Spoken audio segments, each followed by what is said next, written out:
Yeah, Beefer Book Club is back, y'all. Beefers go Hawaiian. Beefers go to Hawaii. We're here. I'm here. Happy New Year. It's your boy We're back Steve. in California, and we're very fucking cold. I don't. Well, it's probably nicer up in Ventura.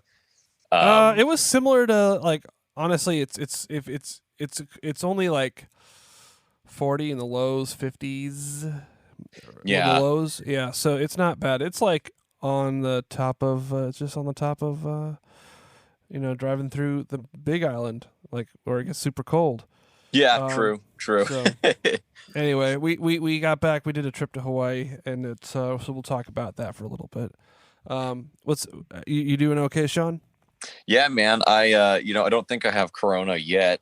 So I keep dodging that bullet, man. I came back and it's like half my fucking work is just not there.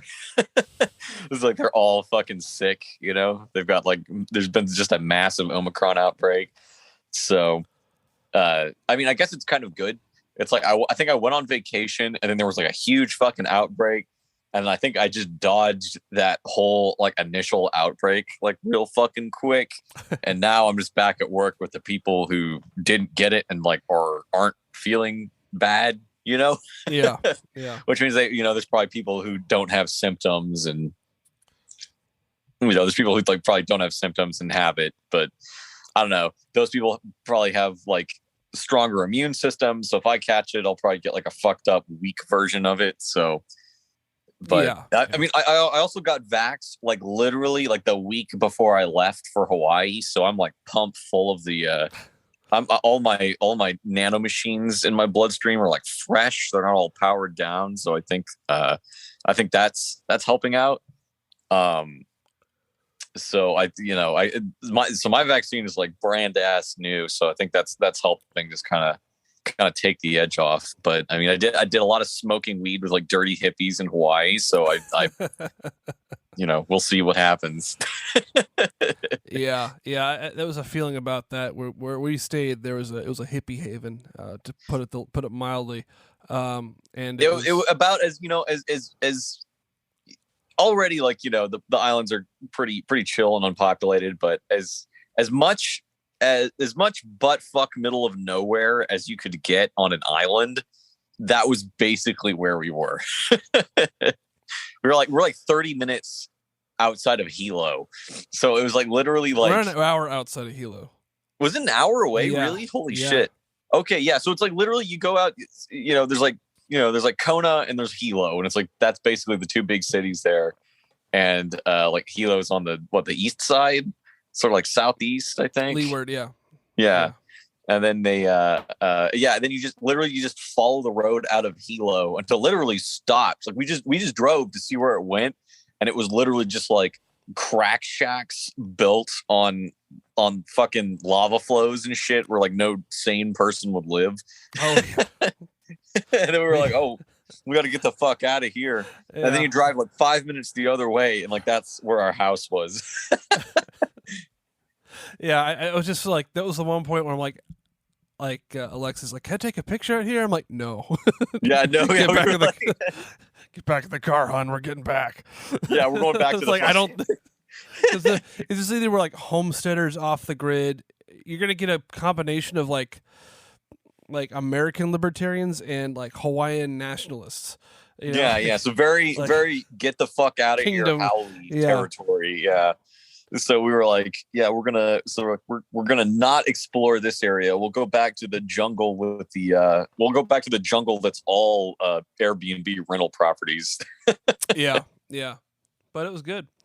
It was great. Yeah, it was me and Steve and my fiance Alexis, and it was a lovely, man. Our house was too big for our group. Well, it's interesting because I think I was talking about this earlier today, and I was thinking about it where the house was designed, or my intention for that house was to have this little hangout. Mm-hmm. And I didn't quite understand how big everything was and how long it took to get everywhere. So that's kind of on me. If I would do that, for example, if if Eric came, if Corey came, if more of the crew like that would beef it, like Yeah, and just yeah, because you yeah. beef it, you're not going anywhere, so that'd be a perfect place to hang out for a long period of time. Yeah, actually true. Yeah, that Like is true. it's We great. had we had Wi-Fi. We had like a we had a nice TV and It a was good spot Yeah, it to was watch perfect for like movies and yeah, stuff. it's like a perfect writer's retreat, which is Yeah, what I thought yeah, I might be doing, but it didn't do a jack. I didn't do yeah. jack shit writing. I barely read. Yeah, there was so much. Yeah, you mostly drove. This Yeah, I poor mostly drove. motherfucker. Yeah, this poor motherfucker was like, oh, let's go see something. And we pull it up on the GPS. So it's like it's 2 hours away. Yeah, and I think like I would have. I think if it was the original idea of having a bunch of friends at this house, one, we probably wouldn't have left the house as much, and two, if we were gonna go places, it may have been like different cars, and if someone would have Yeah, to buy yeah, a yeah, car. Maybe Alex would have rented a car or something like that, but like or excuse me, Terry would have bought a car or rented a car with me, and he could do his thing, and we could do our thing, and people, you could go where you want, and it was like, but in fact, it worked out in a way that like you guys kind of, I wouldn't say ran the show, but you guys, had things you wanted to see, and we yeah. were able True. to do So that because I was less like I don't know, coffee, give me more coffee, yeah, and I could have spent more time at the beach, but I also had other it didn't really there's other things we could have done. So it was a interesting place, and uh, yeah. yeah. Sorry. It's fucking yeah. It was great. Great spot. Great. Dude, the birds there were so fucking heavy metal. Like we were talking, like it was really interesting because like the night birds there are just like chirping in like major sevenths like the whole time. Like it's so fucking weird. It's like they're chirping and like there's like birds that are chirping in like this like major seventh interval, just like a like all fucking night. And then it's like they do that, and then there's like these like little chirpers that are just doing like little minor seconds, just like 16th notes like under that, just like all night. And it's like it's the fucking most heavy metal like bird noises ever. Like it's weird. It's like all the birds are like so much sweeter in the daytime than at night in that jungle we were at. They're just like these fucking like crazy like dissonant interval fucking night birds just singing like all fucking night. Like they go ape shit. It was wild. Yeah. Do you want to talk about any highlights on your trip? Oh yeah. We went and saw the man, we went and saw that temple complex on the north side of the island. That was probably the coolest shit I saw. Let me hold on. It was Pu'ukohola Heiau. A heiau is kind of like a heiau is kind of like a little temple or a religious site used by Native Hawaiians to do different stuff. The interesting thing about the one we saw was it was used by King Kamehameha the First to kind of kick off his conquest of the Hawaiian Islands. So basically, right before he did that, he went and saw a priest and was like, "Hey, what do I do to sort of commemorate the occasion?" This priest was like, "Build a temple." Build a temple to the war god and then go fucking nuts. And so he did that, and then he fought and killed his major rival to his major rival, some cousin of his who could have had a claim to kingship of the entire islands. And so he killed that guy and sacrificed him at this heiau to kickstart his conquest of Hawaii. And they're saying all the placards and stuff say that it's actually the only human sacrificial spot under the auspices of the National Park Service. So I thought that was kind of rad. Yeah. It's really cool. It's like this big. It's just kind of this like big. It's like because they're not really like close. It's kind of this like big step ziggurat. Yeah, I was about to say it's like a they don't have the housing on it anymore, but it's more of like a stone. It's like a big It's like a big raised like an acropolis platform kind of thing. It's like almost like an acropolis. Yeah, The flat, yeah. like flat and raised, and Yeah, it's like this flat raised stone platform, and then when there was actually ceremonies and stuff happening on it, they put their statues on there and some, and like a sacrificial platforms and stuff like that. Um, I guess so. I guess like Kamehameha's family had like their own. There was a specific manifestation of the god Ku that they were like. That was like sort of their like family god or whatever, and that's who all the sacrifices were for.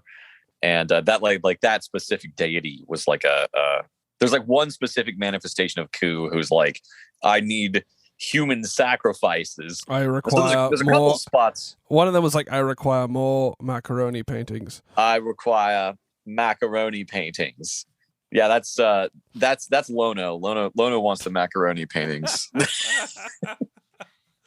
But the other cool thing about this spot is it's not the only temple there, because like there's the big one, and then there's a smaller one under it, and that's kind of cool. You can actually just walk up and kind of touch the walls on that one, and that was really trippy. And then there's a little bay area under it and then that little bay just used to be like inhabited, like people used to just like live right there. And but there was, at a time when the sea level was lower, there was another little temple site that's now just underwater off the coast right there. And that's like dedicated to a couple of shark gods that were of some other older Hawaiian chief who was there. So there's like a submerged shark god temple like right off the coast right there. So it's like it's such a wild spot. It's like, it's just full of like, yeah, people used to live there. There's like 2 visible temples there. There's like a sunken one there. And while we were there were whales there too. So you could, we were like just walk, like just looking off the coast, and you could see the whales like Admiral, just blowing just you can see the whales just like blowing steam vapor, when they come up for air. I should also make a point about this, because I was like, I see whales here all the time, like not all the time, but like it's because I live near the Channel Islands. There's a lot of like whale watching here too, and then like up the coast there's a lot of whale watching. And I've seen whales like while like taking a break at Big Sur and stuff. So like when they're going up and down within the season. So Yeah. it's like, for me, I'm like, I've seen those, like not that I hadn't seen it, but I was always like, I was sort of insensitive to your yeah I like, never see that look, shit, there's a so whale. I'm like, what's a whale? It's cool. They're all the time. Well, what's the big deal? I mean, it's crazy, because it's like all of that is happening in like one fucking spot. Like you didn't have to move to see like any of that shit. It's like you just turn around in a 360, and like all of that shit is just like right there. So there's just like there's a little visitor center. Also, it's free. I should point that out. This was kind of like a broke ass hobo vacation for me. So it was if you're in Hawaii and you don't have a lot of cash, that was actually a really cool place to go to, because there was not anyone there was not anyone there.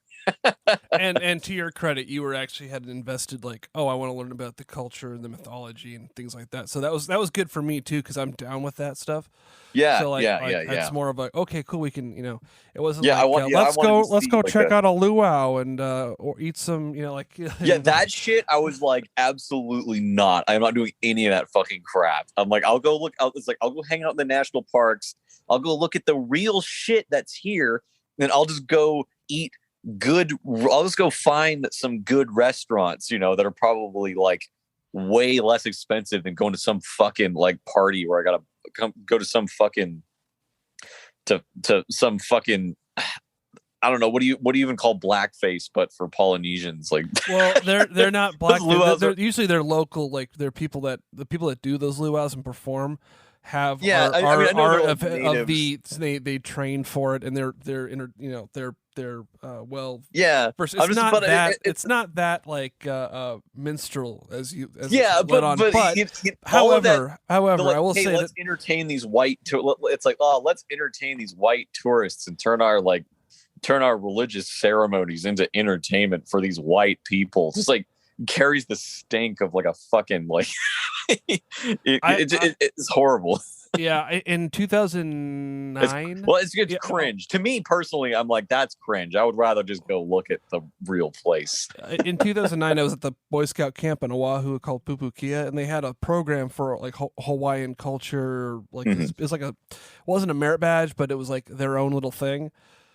And at that point, like all my scout stuff was like already done. So everybody who was there were there just kick it in Yeah, Hawaii. yeah. Like we're just Oh going to the fuck beaches yeah. and we're doing this class, and that's all we did.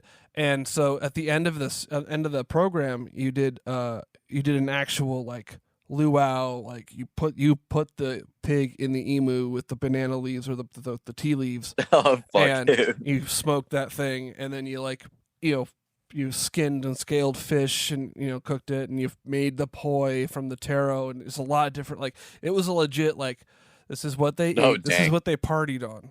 It's Oh, that's because like cool. all That's that shit cool. was like you ate fish is like a staple, taro is a staple, but like Uh-huh. the big shit was like pigs. It's sort of like the ancient Greeks. When you sacrificed an animal, it was a barbecue for. It was like a religious barbecue. You were there for the food. Yeah, yeah, And yeah, that's yeah. there's still remnants of that culture today, and even secular and non secular sort of reasons. But um, uh, that was sort of a thing. So when in regards to the like, I have no problem with people working luau's. I've been to a few, and a lot of the hotels put them on, but it is a sort of uh, and it's a cool like it's a lot of impressive. It's like You know what it is? You know what it is, Steve? Here's the thing. Like, if I would go to one of those, it's not like I would be hanging out with the Polynesians there. I would be hanging out with the fucking white people there watching it. Yeah. To be fair, That- they do have a lot of Chinese and Japanese and other people come in from all over the world. the Chinese are just the white people of Asia. So Okay. All right. write it down. Right. Right. Put that on my tombstone. You're on the record. You're on the record for saying that. Yeah. And I have no whatever. Like the opinions. Opinions. My opinions do not necessarily reflect the opinions of the staff or the staff or management of Lost Beat 6. Good for me. I'm going. So anyway, I don't want to lay on the luau too much because I know we're on borrowed time for you, but we did. So yeah, there was that, and I say like the volcano was pretty cool. I think there was a point where we were driving up to Kilauea. Oh, that was creepy. Yeah. Yeah, The drive up there was spooky. I was told to go at night, and then not only at night, but before after the parking guards go away, and also when the crowds go away. Yeah, that so was totally awesome. We were up there Yes. probably like 10 o'clock or something like that. Yeah, 10, 11ish. It was like, and it looked like anybody from California would know this, but you can see a fire a mile away, or miles away. Yeah. At So night, the whole you're time like, you're oh. driving up to it, it's just like, it's first of all, it's like you got fog, right? So you just got like fucking volcano smoke just covering everything occasionally. And it's like you go out there and it's like it's smoky and you just see the fucking volcano like pulsating out in the distance. It's super intimidating. And it was a clear sky at night that night, so the smoke you were seeing was from the volcano. Or Yeah. So you can see this. It was like there's a cool little crescent moon, like a lower waxing or whatever, waning gibbous or whatever. But like there was a cloud coming up, and there you can see the proximity of the of the smoke from the volcano to the sky. And you're like, okay, that's a fucking volcano. Yeah. It was like just a fucking cartoon volcano, like you think of, just like And we got some really killer pictures, like right at the. We got some killer pictures, like right. That'll probably be the tile for the show. Oh yeah, totally. Because that was pretty dope. That was like the idea that like I had a freak out moment where I'm like, I think we're getting too close, or I don't think we're supposed to be here. And then we realized that was the lookout area you're supposed to go to, so we ended up being in the right place. But it was just sort of gnarly because you're driving around the crater. You're driving around the and it was submerged. I think since the 2018 eruption, it had changed a lot. So there's places you couldn't go, and places that weren't Yeah, safe. yeah. And this one was, I was sort of, sometimes you get like on a good day you'll get like some lava bursts and shit, like ooh, it pops up and stuff. And I think like around the park you can get around closer to that stuff, but I think at night where we were was a safe distance to see just the fumes coming up and just sort of like, you know, check out Pele, and she was pretty chill that night, as they say. Yeah, so, definitely taking a snooze. So that was, yeah, well, we got some good pictures of that. But what we really did was watch 3 films. Oh my god, yeah. And we watched 2 of them were by living legend / question mark Neil Breen, and one was by some guy named George Buttafuoco. I think one of these movies was very much better than the other one. Yes, and it's, yeah, which is always one of my top 5s or top 10s of like films that I will always recommend people. Yeah, but we will. You want to? I will start with the Neil Breen movies. Okay, yeah, this is gonna be because I think internet people, if I say Neil Breen on this tagline, people are gonna go, oh yeah, we know him. Click our shit. So like and subscribe. Neil Breen. We're gonna talk about 4 movies. One we didn't see on the trip because I had a special screening of it. I pre-screened it because I'm a savvy internet celebrity, and the other 3 we watched on the island, and we were just kind of checking out. So with that being said, I don't know. Do you want to talk about the one that we didn't see? And I was just get that. We take care of that sure, one. Yeah, tell me about. Yeah, let's plug. Plug the new one. We're here to plug our good friend Adam Stilwell's first feature film, solo, because he was he did a film with 5 other directors, or at least 3 other directors, called The Triangle, which was a found footage psycho horror film. And very good movie. Go watch The Triangle if you have. Go watch The Triangle. Cool. Yeah. But he finished a movie. He's coming out this Friday, and it'll be tomorrow. If we're recording this on a Thursday, it'll be out tomorrow. It's out tonight. It's called The Freefall. It's the movie. It's the movie. And it's another psychological horror. In which a young woman is recovering from what appears to be an attempted suicide, and her husband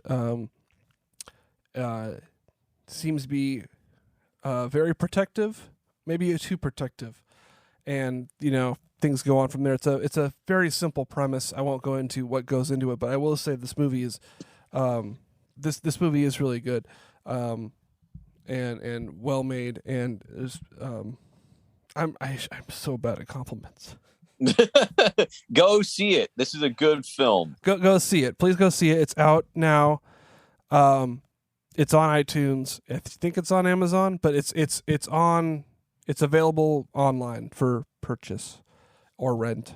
So yeah, he did a wonderful job, and we're super happy to be we're super happy that our friends can make awesome shit. So congratulations, Adam. Congratulations, Nathaniel and Nick Dowie and Nathaniel Crunk. They were also part of the production. And anybody I miss on that, I'm sorry, but congratulations as well. And we'll have Adam on in the near future. Hopefully, probably on the next episode you hear this. So we're looking forward to talking about the movie at that time. Okay, that being said, we watched some Neil Breen movies. Yeah. Yeah, we're hanging out in an exotic location. It's sort of like, hey, let's watch a film that also takes place in like a strange exotic location, which is basically just like the world as seen through Neil Breen's like fucking alien vision. Yeah. And I think so. What were the ones we watched? We watched Fateful Findings, and I Am Here. Now.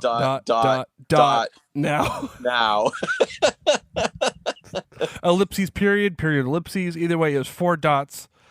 on Yeah, the four dots. title Don't card. get it wrong, kids. Yeah, and I don't know. We saw Fateful Findings first, and we can sort of like do these together because it's Yeah. really not like he developed anything. He didn't really get.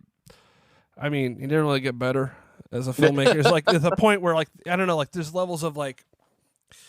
I would say that technically each movie he makes, except for maybe I consider Twisted Pair to be kind of a step back, but everyone he makes, I feel like does get a little better because Double Down is almost unwatchable. Like that's his first one, and I reiterate this. That is a very if you maybe don't start with that one because that one is very bad.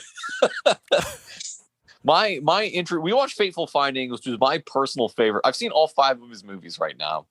Um, Fateful Findings is my personal favorite. I think it really gets you get the best of like what his movies are like. You get his like weird stilted dialogue.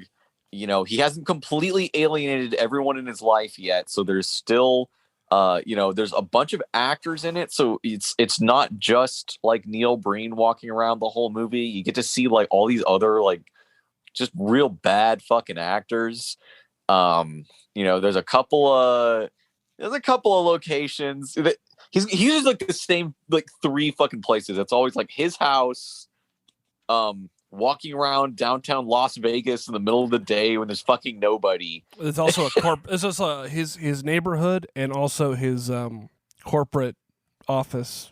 Yeah, probably. Yeah, it's probably just like his office, like wherever he works in downtown Vegas, and then just out in fucking Nevada somewhere. Maybe over in Arizona. Like maybe he goes to Arizona for a weekend and shoots a bunch of fucking stock footage.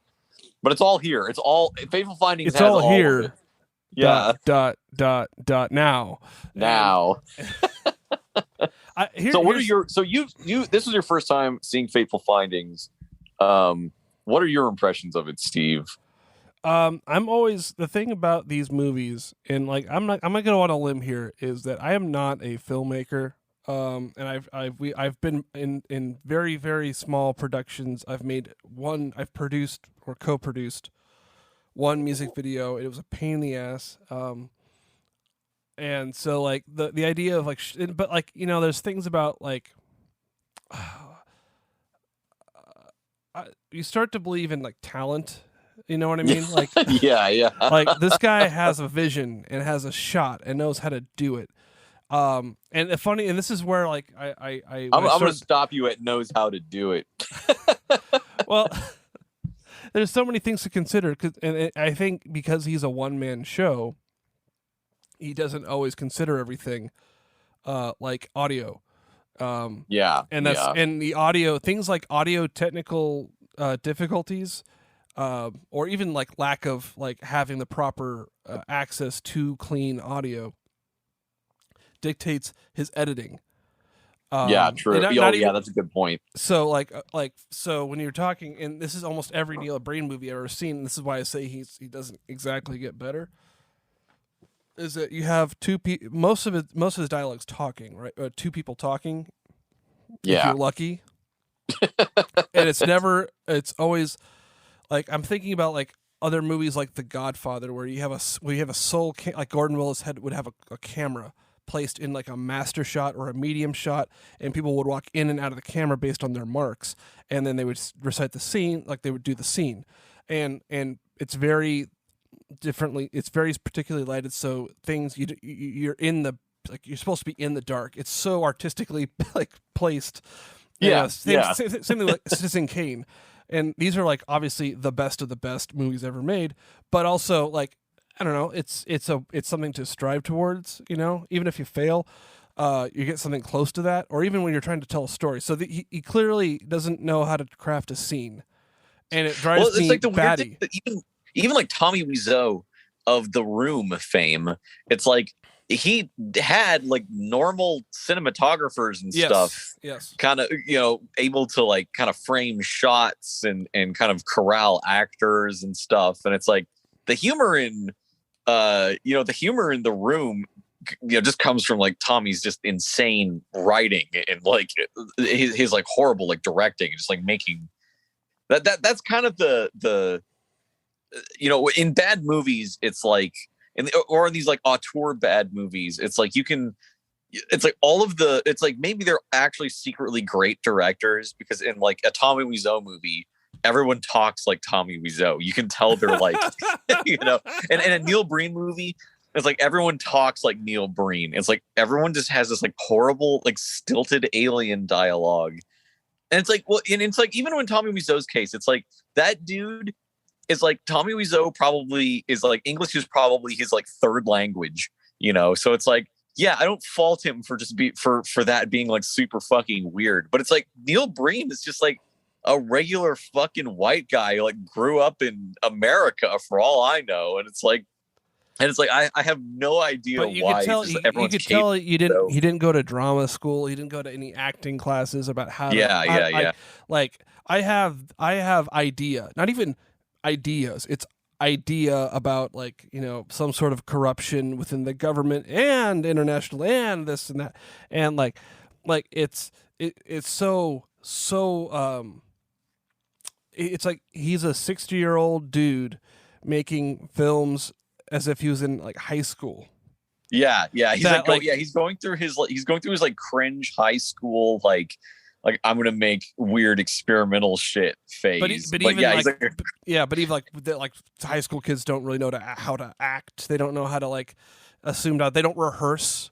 You could clearly tell he's not really rehearsing with anybody. And like I said, what comes to me is that he's fixing all those shots are never in the same place. So he has to there's no chemistry between the actors because the actors are hardly ever seeing each other. That's true. That's true. So like there's a level of like I said, I don't know.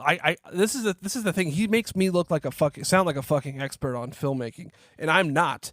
I just you don't have to be to like just look at these fucking movies and just know that like everything is wrong. Like you can be like a pretty like, I mean, you can be just like the most like out of fucking touch, just armchair consumer of movies, and like you can watch this and be like, this doesn't look right. Like this doesn't sound right. Like movies don't look like this.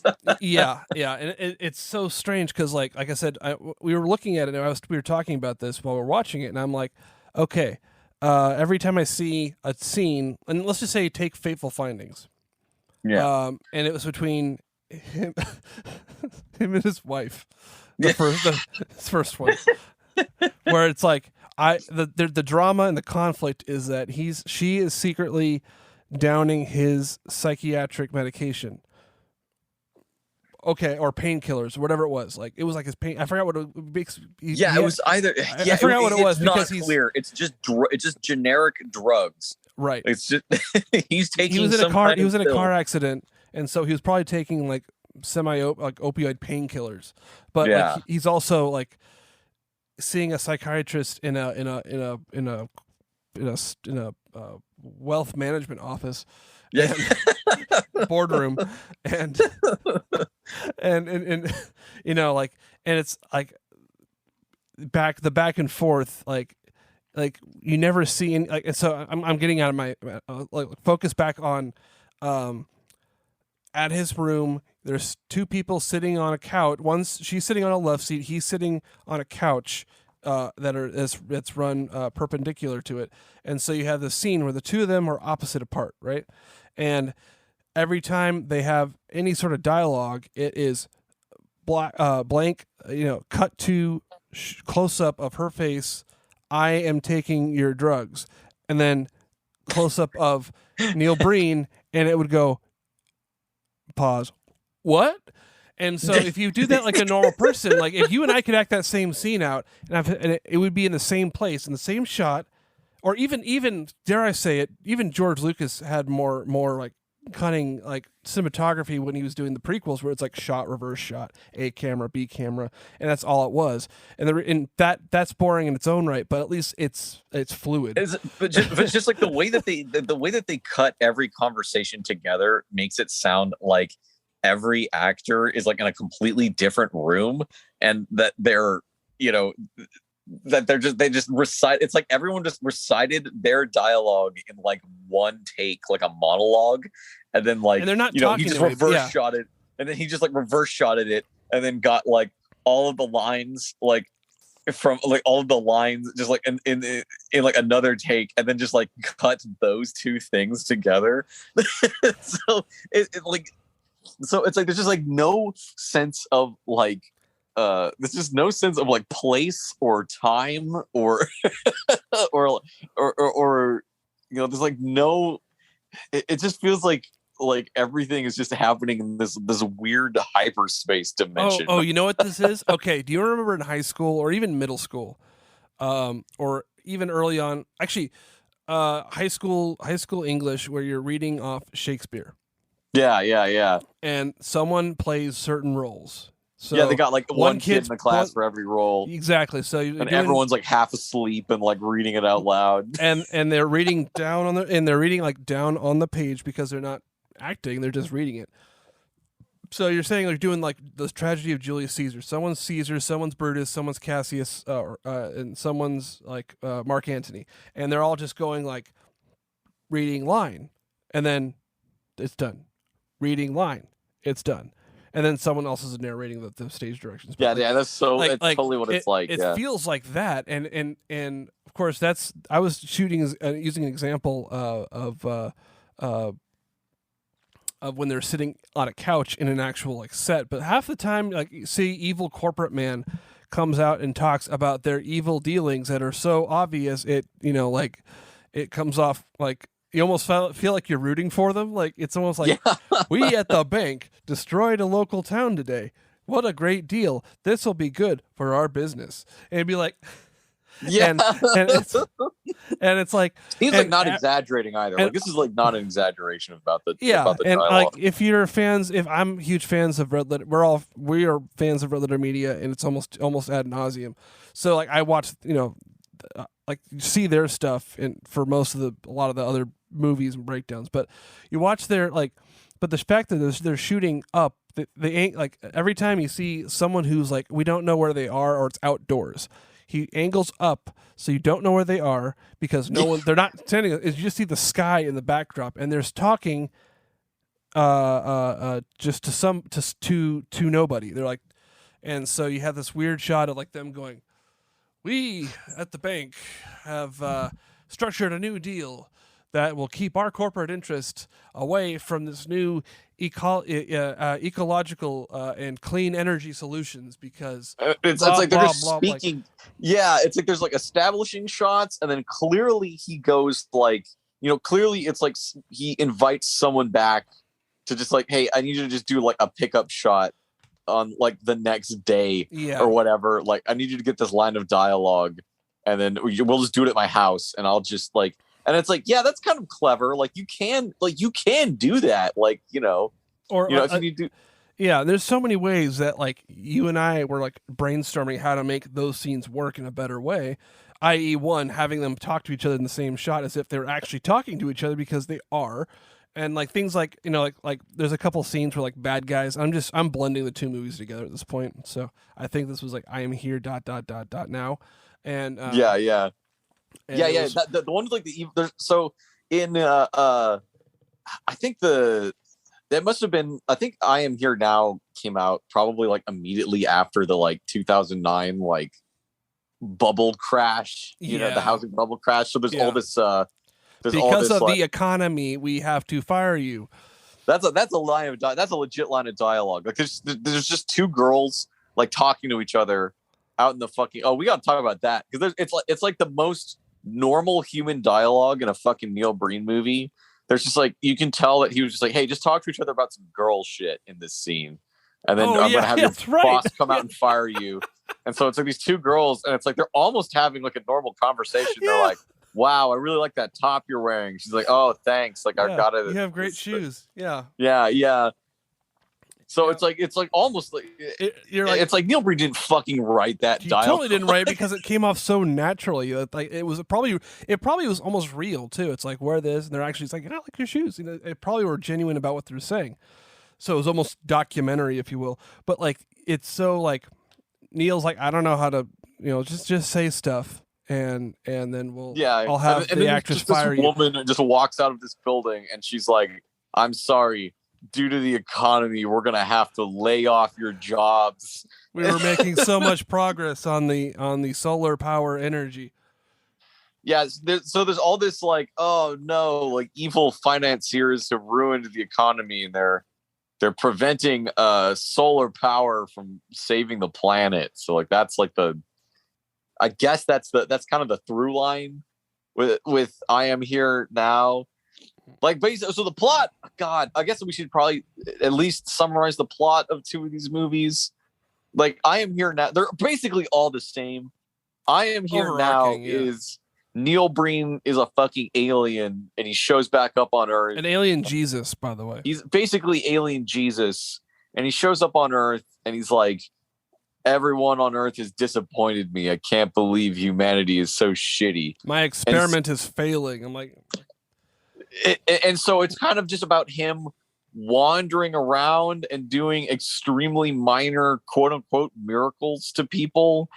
And then the subplot is there's these twin sisters who just decide to become prostitutes and drug dealers because they lost their job at the solar power plant.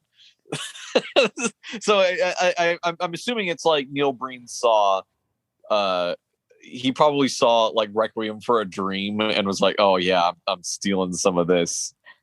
And then Fateful Findings is that one's even harder to describe because it's about this guy who's allegedly a hacker, but we don't see him ever do any hacking. He's like author. A writer. He's a writer who writes Bob Woodward books.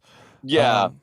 He's a writer / hacker / mystic / superpowered guy. Like he it's basically this weird family drama between him and his neighbors going on, like while he's being hunted by, I guess they're MIBs, like they're supposed to be like kind of like Men in Black guys, but they like teleport and they're kind of like ghosts.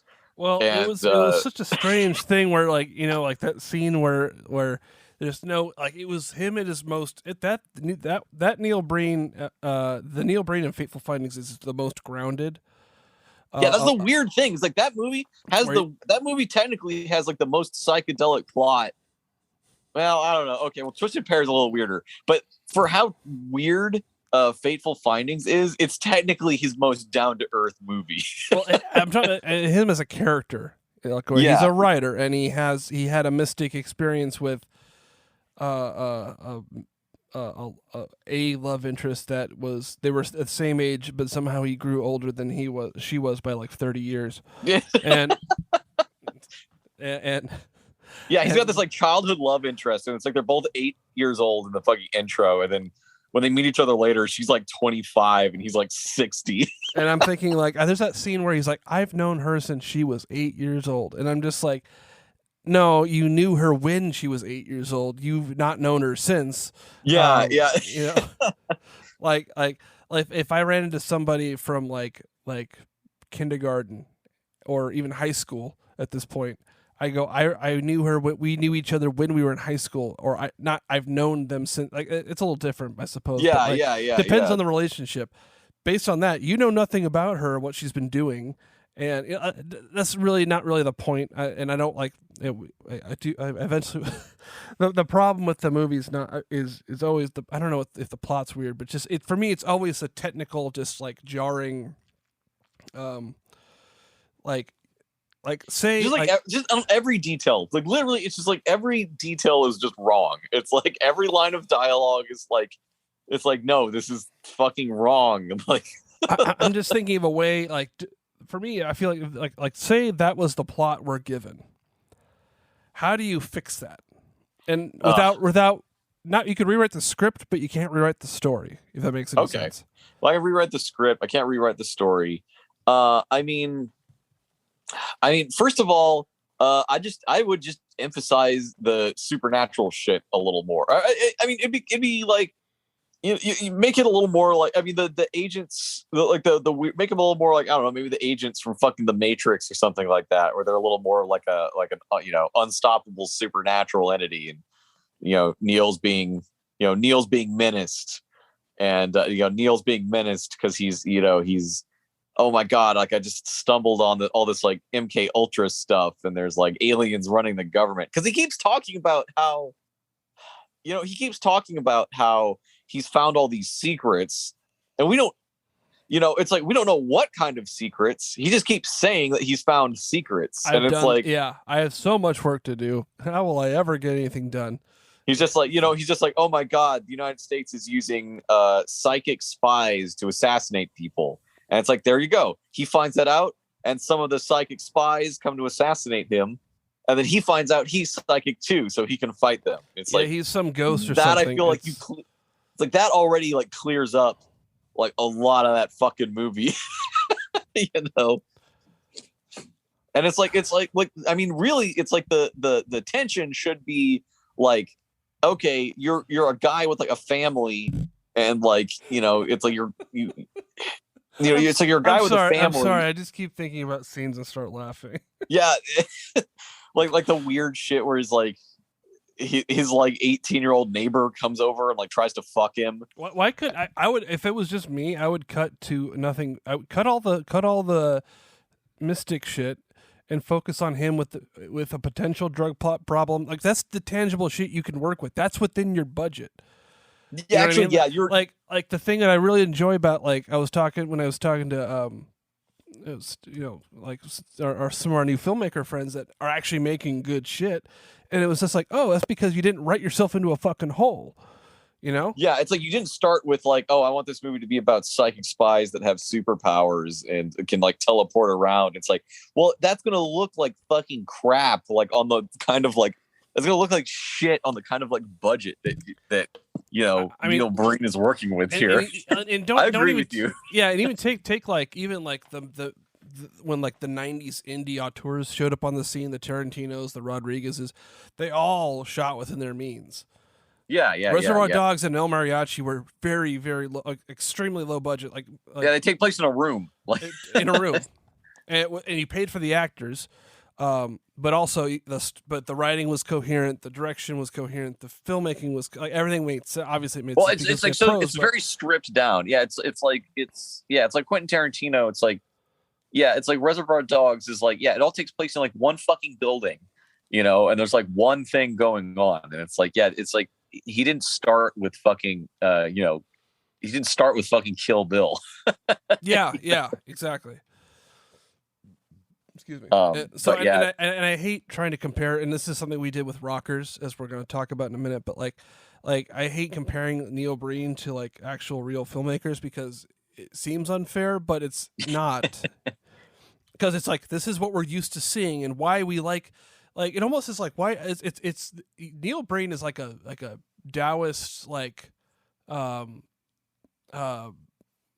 he's like the if you're like an Eastern balanced Taoist sort of yin yang kind of cat, like, it was like, how do you know what evil, how do you know what good is, because you know what evil is, sort of thing.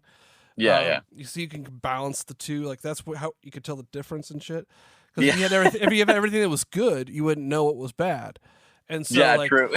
he exists to prop up the goodness of other movies. It makes me feel like my brain is actually can recognize good from bad, and and sort of like fakeness in a story, and I'm going to go ahead. I don't know. Do you have anything else you want to say about Neil Breen? Because I'd like to. I think we've just about covered it. If you're into just like insane, like so bad they're good movies, I can't recommend Neil Breen enough, because his movies are absolutely bonkers and don't insane. watch them by yourself, though, please. You got, if you watch them by yourself, that's literally how you kill brain cells. You have to watch them. You have to get real drunk so you don't remember it, and then you have to watch it with like other people so that they can like share the psychic damage. So you have a support group afterwards. Yeah. Like I said, my recommendation: start with Fateful Findings. and work maybe save Double Down for last because that one is really truly unwatchable. I but when I was talking about detecting fakeness, you know, and like Yeah. faulty weirdness and things like that. That's my segue into watching the one movie that we watched that I absolutely love, and I've known about it for about 10 years, and we'll watch it maybe every other year, or and then show new people it. It's like when I'm like, Oh there's yeah. there's a handful of movies I'll show people. F for Fake by Orson Welles, 24 Hour Party People. Hmm. Um, there's a few others, but uh, American movie. American Movie, and one more. I think there's one more. Um, it doesn't really matter, but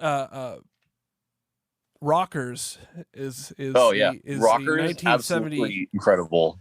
Yeah, from the late 70s. You get the a scene. It's a movie that was intended to be a documentary, but they threw a plot on top of it, and it sounds it's one of the most in. It's That sounds extremely insane. engaging. Yeah, Yeah, that sounds insane, but like it's actually like really fucking cool because it's basically like, because basically a documentary about like the early '70s reggae scene in Jamaica. actually, So it's I would say mid 70s. Actually, 'cause yeah, the you're thing right. was Yeah, shot actually, in yeah, I think it was 77. '79. Yeah, I think it's It came '79. out came out 79. I think it was shot in 77. Yeah. So all right. So yeah, later than that. So like mid '70s, and it's like so it's cool because it's like you have all this like footage of just like dudes of just like everyone, literally everyone from that scene just like in the studio Yeah, and jamming, and there's all this like crazy live footage and stuff. And but yeah, then at some point they just decided, hey, we're gonna turn this into the bicycle thief. yeah. They And added they add Italian neorealism. It yeah, actually yeah, is very yeah, close to Italian neorealism. If you look at like those are real people. That's a real fucking not trench town, like shanty town, like the yeah, like a just trench like you town, see like like those. like just housing, just like weird, just like shack, like just like nasty ass, just like poor fucking neighborhoods and stuff. It's like they are in the shit like filming this, Yeah, and it's like there's no it's like you're just seeing like hard live Jamaica. It's really and crazy. these are all like if you're into roots rock reggae, and like beyond Bob Marley, everybody is in this. That's not Bunny Wailer, Peter Tosh, or the Bob Marley and the Wailers. I don't see Aston Barrett. I don't see the Barrett brothers. I don't see a lot of the other guys, but from the Wailers. But you see some of their producers like Joe Gibbs. Yeah, it's like they just kind of wander in and out. It's like all these famous producers just like wander in and out as like characters and stuff, like little Jack Ruby, cameos. Yeah, Jack Ruby's in it. uh, Jack Ruby, Dirty Harry, Yeah, Dirty Harry, Burning Spear. Burning Spear. It actually has a protagonist who's fucking good in Leroy Horsemouth Wallace. Yeah, yeah, yeah. And I really hope I'm getting all the names right because I know their nicknames very they have Kiddis the First, they have Jacob Miller, they have fucking Gregory Isaacs shows up, Yeah.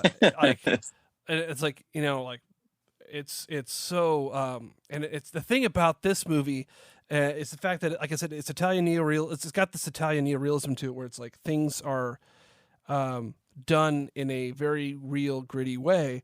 And of course, it's lifted off the Bicycle Thief, which is obviously the classic Italian neorealism film. And I don't know, this is sort of the filmmaker nerd in me, where I'm like this, like if you don't know about that, so it's like basically Italian neorealism comes from the late '40s, after World War II, where like Rome was or Italy was like a destroyed, and Yeah. people are scarred from the war, and they're in a place where it's like they need like things had gotten dark. It's sort of like when America went film noir, it kind of went into dark places, but this got into like more like it wasn't really like it wasn't really much to portray like pre-Fellini, where everything became kind of fantastical or circus-esque. It was just really gritty. Anyway, that's a little brief lesson on that. But when you get into the movie, the reason this movie works, and like say, and because we juxtaposed it with the Neil Breen movie. No disrespect to no, Rockers. No disrespect to Rockers. Awesome. Because Rockers feels real. It feels like they're not, and these are people that are not like, both films don't have actors. Both film or traditional actors. Both films are sort of guerrilla shot. Both films have social commentary. Basically, maybe. no budget either. I mean, like, what was the fucking like? Yeah. I mean, I think the highest budget thing that happened was just this scene where like they drive like 6 trucks into the fucking warehouse to like steal all their shit back, the storming the castle moment. Right. And it's like, even that is just like, yeah, you just had to find 6 guys with fucking trucks. Yeah. Yeah. You know? Yeah. So it's like, you know, we're talking, I think I really bet that like that a Neil Breen movie probably has like had a similar budget to probably whatever fucking Rockers had. Yeah, probably. And the thing is, it's so like, but they're all speaking, you know, in that Jamaican dialect where and maybe, I don't know if it's necessarily Rastafarian dialect, but like, there's a lot of phrasing and stuff like that where extreme. Yeah, they're all speaking that thick patois, so it is comes with subtitles. Like it does sound like it's a foreign language. It's very. But you can understand what's happening. Yeah. It's like this guy needs to feed his family. Is essentially possibly running out of gigs, so he's going to try to sell some records and distribute records for some of the labels. And he's going to hustle around. He needs a bike, and then throughout the course of just trying to make a living, he loses the bike. And it's like, but the cool thing is, you get these like awesome scenes in where you get like, where you see people in record stores just grooving. You see people in I think one of the coolest shots I didn't realize at the time, but it was super important in music culture, culturally speaking, is the sound system parties. Oh yeah, that was really cool. That's like the coolest shit. Yeah, and that's something we don't quite understand now. That like that was a big deal when you had a giant party and you had a DJ.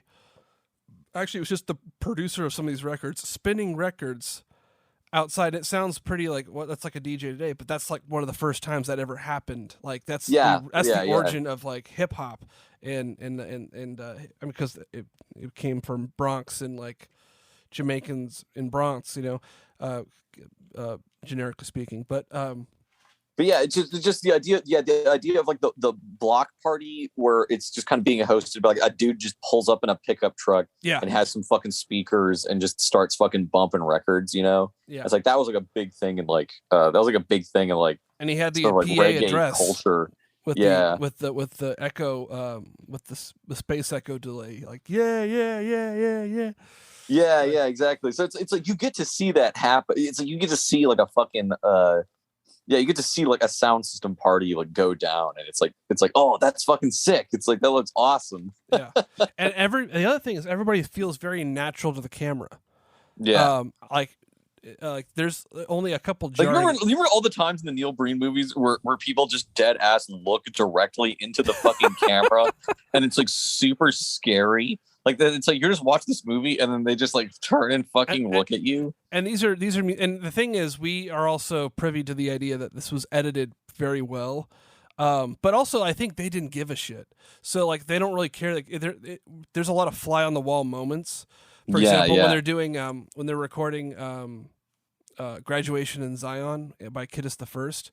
Yeah, you see that and they're recording that at that's the take they kept. Was shot. Sort of like that, like the new Beatles Get Back, where it's like, this is the take that appears on the album. Like, oh, cool, we're seeing it happen. That's awesome. That was doing that in the in Rockers, and so they're paid musicians. They're doing their shit. They don't really like, hey, there's a camera. Ha ha ha.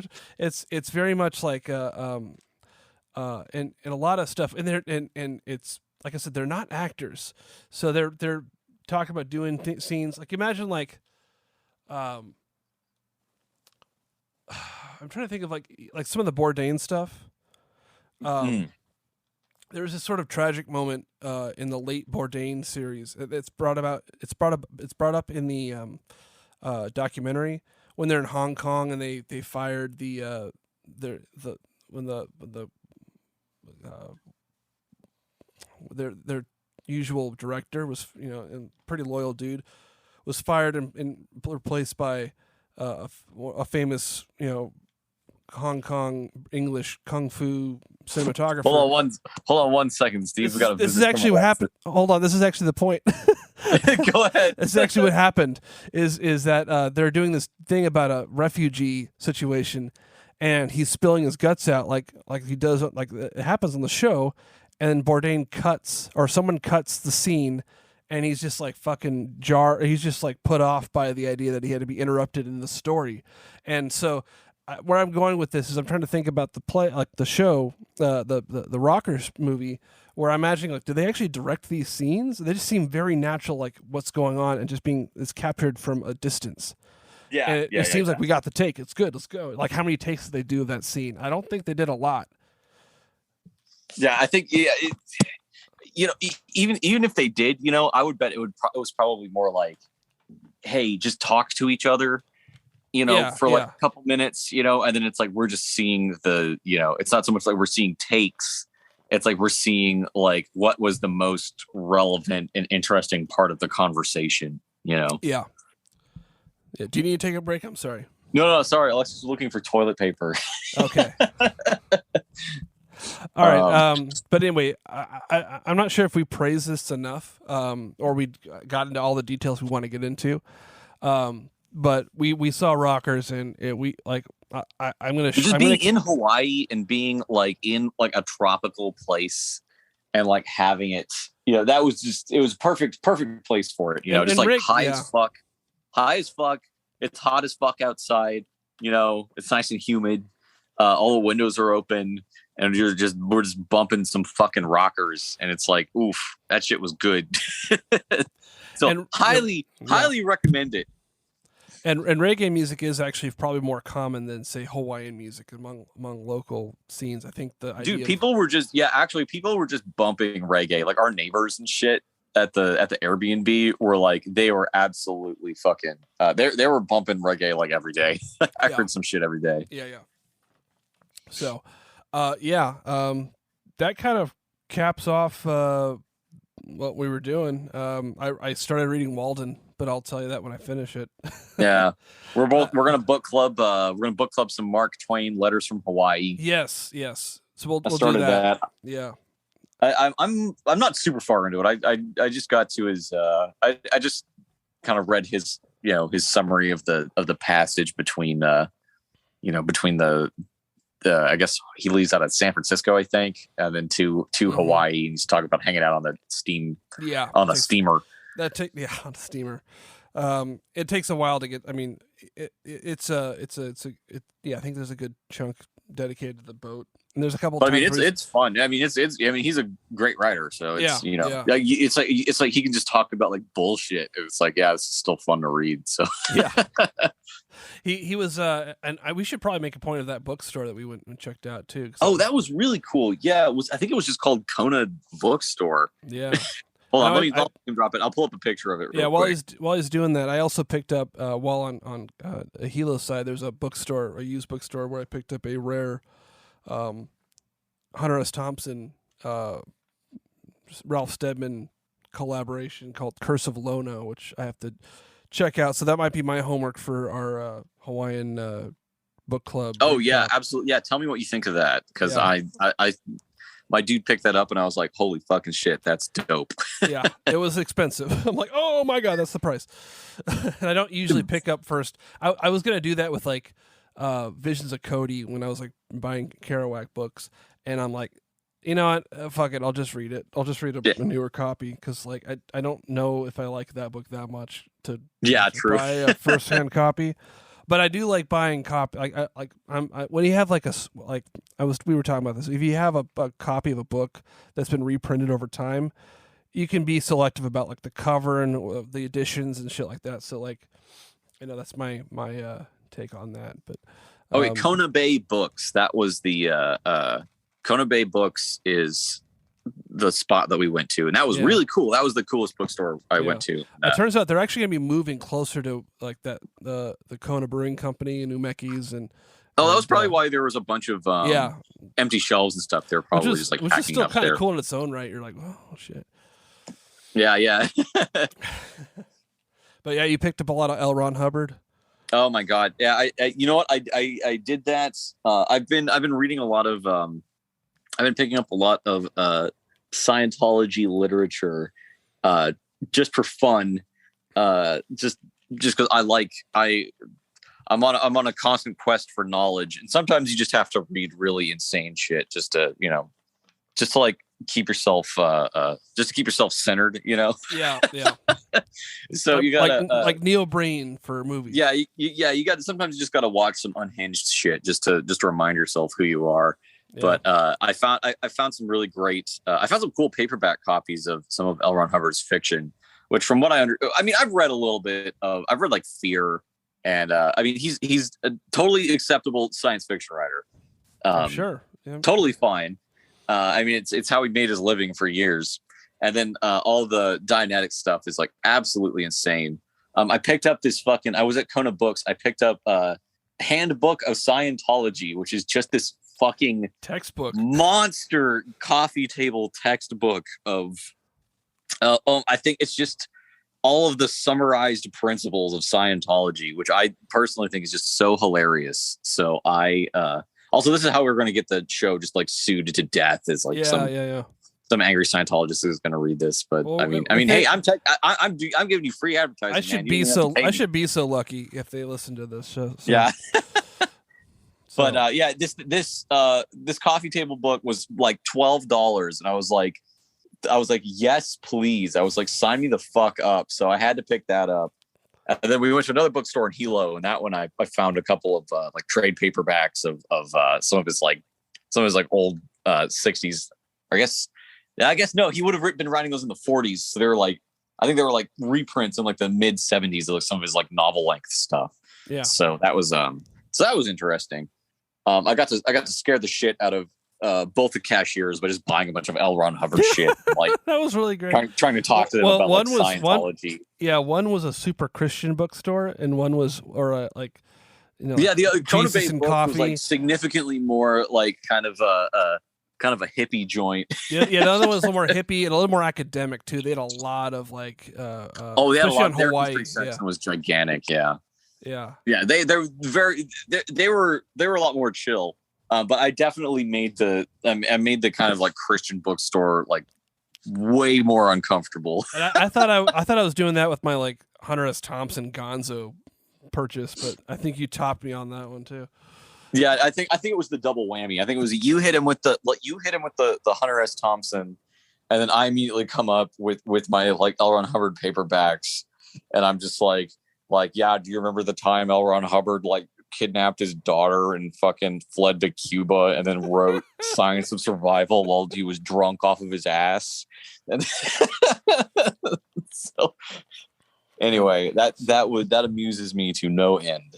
And we will talk all about that next time on the Beaver Book Club. Yay! Yeah, Beaver Book Club next time. We'll let you know how these things are going.